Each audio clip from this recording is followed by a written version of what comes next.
দেখো বন্ধুরা, ছাদ বাগানে চলে এসেছি। আমার এই যে পালং শাক গাছ লাগিয়েছি, কি সুন্দর ছোট ছোট বেরিয়েছে। ধনে গাছ, ওদিকে বরবটি গাছ, আর এই যে দেখো আমার লাল শাক।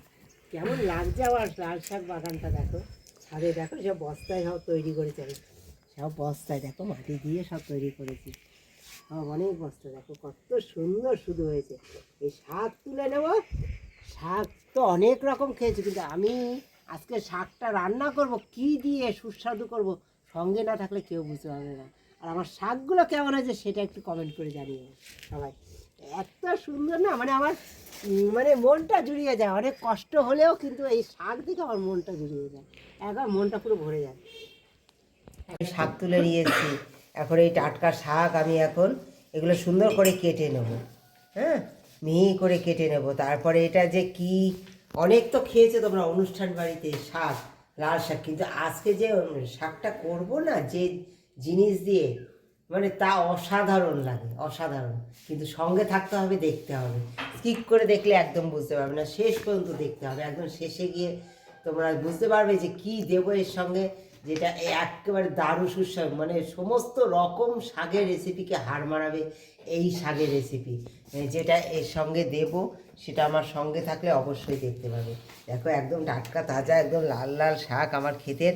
একদম আমি এগুলো এখন সুন্দর করে ধুয়ে নেব, ধুয়ে কেটে তোমাদের সঙ্গে ফিরে আসছি। খাইতে পারি না।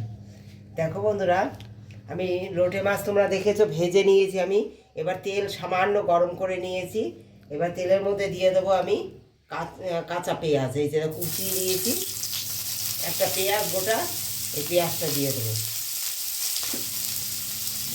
একটা কাঁচা লঙ্কা চেরা দিয়ে দেবো। বন্ধুরা অনেক রকম খেয়েছো, কিন্তু দেখো একবার আমি কীভাবে রান্না করি, খুব ভালো লাগবে। একবার শাক ভাজা এইভাবে খুব ঝটপট, একদম 2 মিনিটে হয়ে যাবে এই শাক ভাজা।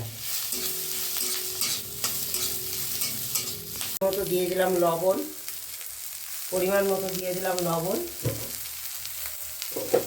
এইবার দিয়ে দেবো কুচানো লাল শাক। কালার কি দেখো হবে।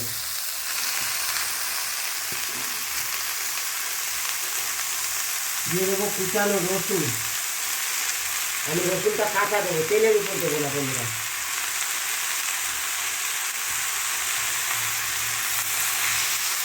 কিন্তু একদম সামান্য দেবো। লাল শাকের হলুদ বেশি ভালো লাগে না, একদম সামান্য হলুদ দেবো। ব্যাস, এবার সিদ্ধ হতে দেবো। 2 মিনিটের মধ্যে একদম রেডি হয়ে যাবে। দেখো কতটা দেখাচ্ছে লাল শাক, কিন্তু একদম একটুখানি হয়ে যাবে এই লাল শাক। দেবো এই যে সামান্য তেল। আর দেখো আমি নিয়েছি লোটে মাছ। হ্যাঁ, লোটে মাছ এই যে একদম নুন হলুদ মাখিয়ে নিয়েছি, একটু সামান্য লেবুর রস মাখিয়ে রেখে দিয়েছিলাম। এইবার দেখো এই সামান্য তেলে লোটে মাছ ভাজবো, একদম গোটা গোটা থাকবে। দেখো এই যে এরকম গোটা গোটা মাছ থাকবে, একদম সম্পূর্ণ গোটা গোটা এই যে ভেজেছি।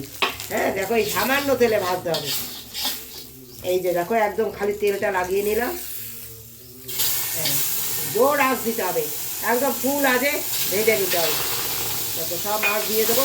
এই নাড়িয়ে তুলে নিয়ে দেখো একটাও ভাঙবে না মাছ, একটা মাছও ভাঙবে না। দেখো এইভাবে জোর আঁচে করে আমি মাছগুলো সব এরকম গোটা গোটা করে ভেজে নেবো, এরকম গোটা গোটা সব থাকবে। একেবারে কম তেলে, এক ফোঁটা তেলে দেখো মাছগুলো কীভাবে গোটা গোটা ভেজে নিলাম। দেখো সমস্ত মাছ দেখো গোটা গোটা রয়েছে, একটা মাছও ভাঙেনি। সমস্ত মাছ দেখো এই যে এই কটা ভেজেছি, এই যে এগুলো সব তুলে নেবো। সব গোটা গোটা মাছ রয়েছে। দেখো বন্ধুরা একদম তৈরি হয়ে গেছে। দেখো সুন্দর 2 মিনিট আর কতটুকু হয়ে গেছে দেখো। এইবার ভেজে রাখা লোটে মাছগুলো দিয়ে দেবো, এই দিয়ে নেড়ে চেড়ে নেবো। একদম তৈরি হয়ে গেছে আমার সুন্দর লোটে মাছ দিয়ে শাক ভাজা। কেমন লেগেছে রেসিপিটা একবার কমেন্ট করে জানিও। দেখো নামিয়ে টামিয়ে নিলাম, খুব সুন্দর তৈরি হয়েছে। নামিয়ে দেবো বন্ধুরা।